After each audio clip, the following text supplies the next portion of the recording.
Thank you for listening to the Matt's Movie Reviews podcast, available on Podbean, Apple Podcasts, Spotify, Google Podcasts, Amazon Music, and Stitcher. Also, please follow Matt's Movie Reviews on Facebook, YouTube, LinkedIn, Reddit, Instagram, and MeWe. And of course, be sure to visit mattsmoviereviews.net for the latest reviews, top 10 lists, and more. Now, on to the show. My dad used to always say, there are two kinds of people in the world, Cameron. Astronomers and astronauts. Some look at the stars, others swim in them.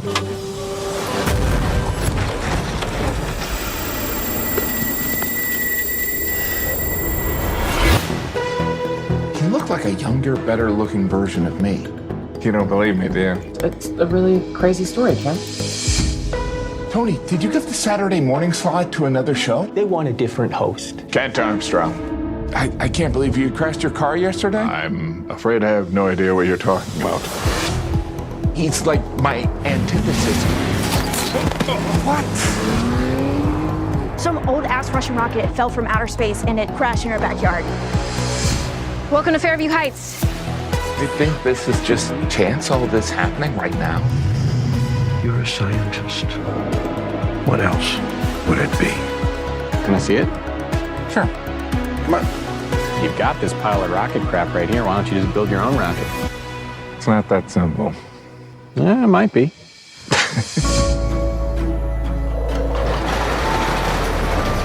Remember when we used to talk about doing something fantastic? Whatever happened to that? I'm the only one who's even remotely rational anymore. Oh. You built this thing in like a month? Yeah. I'm about to do a test of the booster. You want to check it out? 3, 2, 1. What? Wait. Einstein came up with a theory of relativity when he was 26. You go do what you're destined for. It's not that simple. It's not that simple. Not that simple. Why do you always tell yourself that? What are you doing? Something fantastic. The view is so great from out here, Cam. Shuttle launch in 90 seconds. Now, open your eyes.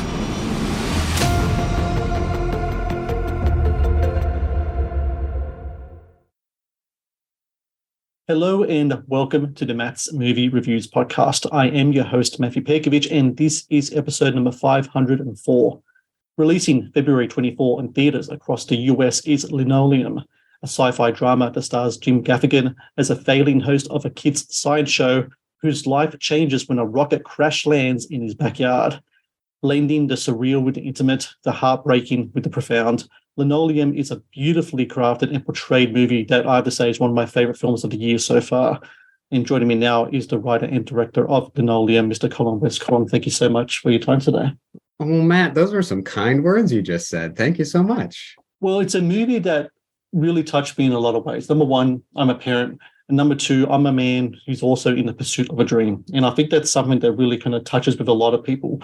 And it's not something that is brought up in the film that much as a concept, but something's always there. I'm obsessed with the philosophy and notion of time. As I get older, time is something that's always on my mind. And, you know, in my pursuit of the dream, which is what I'm doing right now, in the pursuit of your dream, which is what you're doing in regards to making films and such, sure. I'm sure a lot of people can tap into many of the kind of emotions and everything else that comes through the story here, especially Cameron's story played by Jim Gaffigan. Is that something that really sparked this move with you, that pursuit of a dream and maybe your pursuit of your dream as a filmmaker, living life as a filmmaker, wanting to be a filmmaker, I'm sure, when you're younger, and kind of putting that into this movie? Absolutely. You know, I think that's a really good sort of observation. I definitely think that was a big inspiration. I mean, I started writing the screenplay in 2015, and that was during the first year of my graduate film program. So, you know, at that time, you know, I was learning a lot and sort of getting into, you know, more serious filmmaking in a major way, and sort of, yeah, of course, like dreaming and looking forward, but also kind of looking back at my life and what got me there and all of that. It's funny, like, you know, a lot of my movies and films have been about like an older generation, older than I am. And many people, including I remember my dad many years ago, was like, why do you always make films about old people? Like, you're not old, like you don't know what, you know, and like in an endearing way. I mean, he was asking that. And I was sort of like, you know, I may not be like, you know, having a midlife crisis like the main character in this movie does, but like, I know what it's like to be older than I was. And I do think those concepts of time and the relativity of time and how, you know, dreams and your sort of like the vision of yourself is really intertwined with that, you know? So I like that that's sort of something that you latched onto, Matt, because I do think it's sort of an integral part of the movie and really the arc of the movie itself through Cameron's story, you know? Speaking of how the older generation, is it true that your grandparents were kind of like the spark for a lot of what we're seeing on screen? Yeah, they were, for sure. So, you know, I think, you know, the movie has got a lot of kind of like sci-fi adjacent sprinkles and stuff all over it, but really, you know, when it comes down to it, it's an intergenerational love story, you know, and that is you know, sort of based on my grandparents who fell in love in high school and were together until they passed away a few years ago in their early 80s. And so, you know, that for me was definitely looking at their lives and you know, mixing that with sort of my own life, my own almost insecurities, you might say, like, I think led to this kind of smorgasbord of a movie, you know? I wanted to talk about how sometimes films that deal with the surreal, sometimes the surreal in movies can kind of like float away, kind of like a balloon, just going up into the ether, you know, something. Sometimes it's hard to grab it. What I really think works in Linoleum is that you anchor that balloon. It's grounded onto the ground because of the human, very, very real human emotions throughout the movie. How cognizant were you to make sure that whenever you kind of tap into things or present things on the screen that might delve into the surreal, fantastical, that you always made sure that there was a counterpoint to that to make sure that the human side of the story always weighs that stuff down and keeps it grounded? Yeah, that's a really great question. I mean, it was certainly a delicate balance because, you know, the movie, you know, this isn't giving anything away, but within the first 2 minutes of the movie, you know, a red 68 Corvette falls from the sky and lands in the middle of suburbia. Great you know? Shot, by the way, I just wanted to say as well. Oh, thanks. Yeah, took a lot of planning.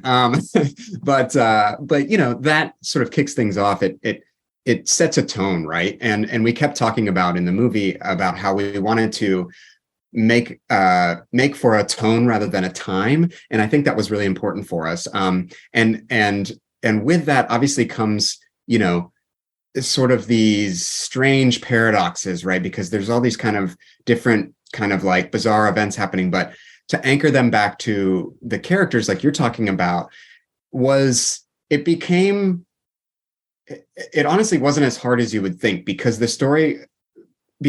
knowing where the story is going helps you with that. So I was able to sort of like, you know, start a mystery in the movie right off the bat, but I didn't want to go too far with it ever to like really lose people and be like, well, I just don't care about this anymore. So I kept trying to bring it back around to the characters. And, you know, if you really kind of keep some careful eyes or watch it a few times, you'll see a very, you know, there's a lot of repetition with props and things there's clues everywhere. So it's an Easter eggy kind of movie. The Matt's Movie Reviews podcast is brought to you by TeePublic. TeePublic is the world's largest marketplace for independent creators to sell their work on the highest quality merchandise. With over 1.2 million designs, TeePublic is sure to have something you'll love. The Matt's Movie Reviews podcast is brought to you by Amazon. The world's leading online store, Amazon is your first stop to buy a wide range of products at competitive prices with fast delivery times. Amazon is also a world-class entertainment hub that includes Prime Video, Audible, Twitch, Amazon Music, and more. Sign up with Amazon today and experience the best in online shopping and entertainment. Please support Matt's Movie Reviews on Patreon. Get access to exclusive content, request movie reviews and top 10 lists, and help support my work. Please click on the Patreon link in the description below. I want to talk about Jim Gaffigan's performance in the movie. The casting of him as Cameron and also his doppelganger in the movie. I think it's really inspired casting, especially of Cameron, because I think what makes Jim such an appealing person, such a successful person in his field of comedy and right now in his field of acting, which is being done more increasingly so, is that there's an everyman quality about him, and that there are things that you can latch onto Jim as a personality, and even through his acting that I think really shines through in the different characters that he portrays. When looking at casting the film and Jim comes across, do you think to yourself, this is the type of everyday guy next door who might have those dreams, who might have those kind of like those something within him they're still in pursuit that would have been really cool for his performance. Yeah, for sure, man. I think that's like exactly what I was feeling. It clicked really quickly when his name came up. And obviously, like, Jim's an incredible dramatic actor, and he's been doing more and more dramatic roles and things like that. But, obviously he doesn't have quite the recognition as an actor as a comedian. And so it wasn't like he was, somebody I had initially thought of like completely, but at the same time, like he was the person I was looking for. I just didn't quite know it until his name came up, and it was like, oh yes, of course. Yeah. And also, I had a phone call with him. His agency got the script and they liked it and gave it to Jim, and he read it and liked it and wanted to talk, and we did. And he was like, he was such an inquisitive person he was clearly passionate about acting. It wasn't just like something that he wanted to try or whatever. It's something that he's genuinely interested in and good at. And I think that tracks on screen. So working with him, that collaboration, I think was really good. And I felt really lucky. I mean, I'm glad you like the casting too. I think I honestly, like, at this point, I just don't think anybody else could do it, No, me either. I think it's the best performance he's put on screen so far. I think it's going to be a real game changer for him in regards to roles that come his way, because it's such a multifaceted performance, and it has so many layers to it and such. I think he just knocks it right out of the park. You were talking before about Easter eggs and such. I always look at colors, use of colors throughout in movies. And I just want to talk about one color in particular. So Ed Wu is your cinematographer in this movie. And a color that really struck out to me, it was the color of orange. Orange is something that pops up quite a bit in the film. It's there in the porch light. It's there in different kind of moments around the film. The sparks of the rocket ship, etc. And Orange is a film that really talks about optimism and energy. When you were Ed talking about the film and the use of colors, do you guys bring up those philosophical kind of context of the use of color in regards to mood? Because if this is a movie as much about a bit of tone, the mood of a color will change the tone more than anything else.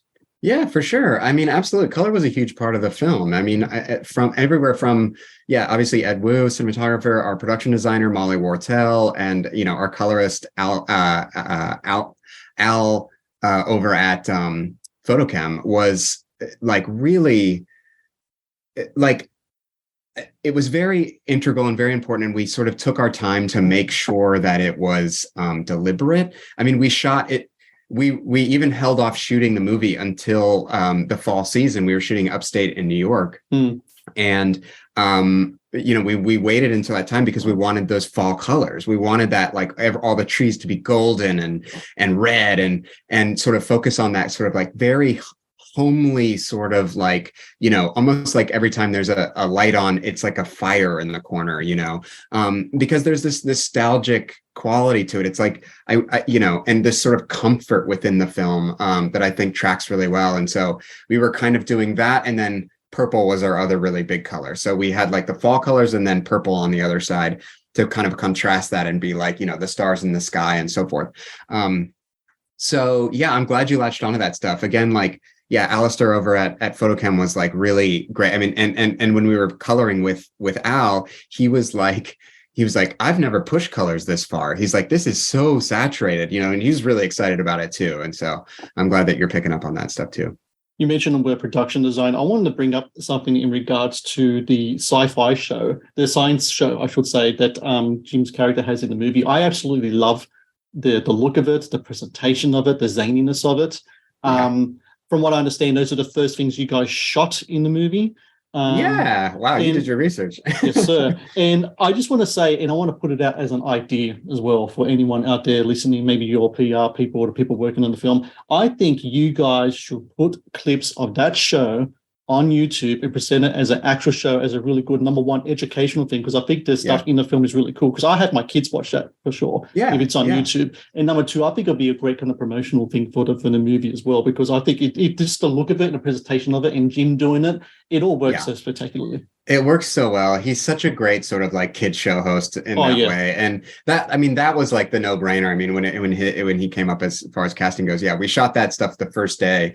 And so I think we all had a lot of fun, because it was a good way to kick things off, I will say, because it was like he did a lot of improvising and things like that. And I mean, we have so much of that show that we didn't end up using, so it's funny like how much extra footage of that stuff we have. So it might find its way into the world at some point. That's sure. Man, put it online, and then at the end you just have Linoleum available now on demand or whatever. It looks awesome. I really liked it. Final question. For me, this film kind of nestles within these conflicting philosophical viewpoints that are in the movie. So you have Tony Shalhoub's character. He talks about how the universe is something that's in our head, and it's more real than reality itself. It's sometimes the universe, our perception of it, what we make of it, makes it more real than anything. On the other hand, you have the Kent Armstrong character, who's the doppelganger of that Jim Gaffigan plays. He talks about in his sci-fi show, his tag is the universe is rational. So you have these two kind of viewpoints, where one is like the universe is rational, which is very true, and the other viewpoint is the universe is what you make of it, which is also very true. And they kind of collide kind of in there. Right. I'm a person who's kind of like in the middle there. I believe in both, and I think you can thread the line in between both, and that's the best way to go about it. Is that how you kind of look at your viewpoint in regards to that as well? That's exactly how I think as well. I think that there is room for both, and this whole idea of another sort of scientific aspect that's brought up a lot is this quote that all of the characters say, which is, "It's not that simple." At some point in the movie, they say that, and that's sort of this scientific idea where it's a common knowledge that like the simplest answer is usually the right one, especially in science. And I think it's funny, at the end of the movie, Gaffigan's character ends up coming to the conclusion, maybe it is that simple. And I do think that like letting go of like this sort of like one thing or the other, or like being too defined, I think is another sort of like thread throughout the movie, especially, you look at what the younger kids are going through, and as they're like sort of like, coming together with, or coming to terms with their like sexual orient, like all of that stuff like plays into the same themes here. And I think that, that, I don't know, there's something about like accepting that all of these things can be happening all at once. I'm glad you sort of recognize that as those two dueling viewpoints, and then like finding the way to live within both. So, and I think that's the best way to go. I think the problem these days, especially, I know the movie is set like not today, but I think it sort of way it talks about how these days too many people are divided into camps of one or another. You can be all. And I think that's what's really important for everyone to know. And I think Linoleum does a really good job presenting that, and so many other things as well. And everyone out there listening, February 24 in theaters across the US, watch Linoleum. It's my favorite film of the year so far. You need to watch it on the big screen too, because as I said before, the cinematography is fantastic, performances, and also the score by Mark Hadley, that kind of lullaby score. I absolutely love that as well. Hopefully there's a soundtrack coming out for that, because there is same day. Awesome. I think it's going to be great. And Colin West, thank you so very much for your time. Congratulations with the movie. Best of luck with release, and hopefully we get to talk again in the future, man. It's been a pleasure. I hope so too, Matt. Yeah, it's been a real pleasure. Thanks for your good questions. Thank you for watching the Matt's Movie Reviews channel. Please subscribe for more reviews, podcast interviews, and exclusive content. Also, if you would like to request a review and support my work, please join my Patreon via the link in the description below.